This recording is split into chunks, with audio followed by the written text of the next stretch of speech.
Variety egg recipe అండి.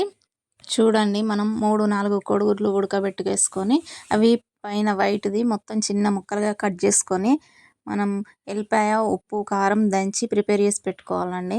నా దగ్గర కొంచెం ఉంటే దాన్నే చేసినానండి. చూడండి, అది కొంచెం ఒక పావుడు అది వేడైన తర్వాత పావుడు నూనె పోసుకొని ఆవాలు, జీలకర్ర, కరివేపాకు వేసుకొని అవి వేగిన తర్వాత మనం దంచి పెట్టుకున్న ఎల్లిపాయ కారం ఉంటుంది కదా, ఆ కారాన్ని ఆ నూనెలో వేసి వేగనివ్వాలండి.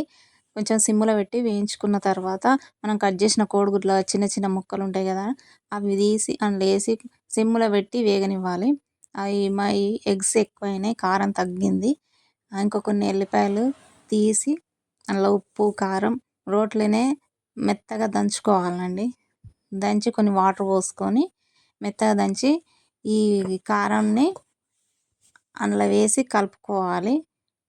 ఇది మనం జ్వరాలు వచ్చి నోరు చేదుగుండి ఏం తినకుండా ఉంటారు చూడండి, వాళ్ళకైనా ఏమన్నా గాయాలయ్యి పప్పులు అవి తినకుండా ఉంటారు కదా, వాళ్ళకైతే మంచిగా యూజ్ అవుతుందండి. 2, 3 పూటలు మంచిగా తినచ్చు.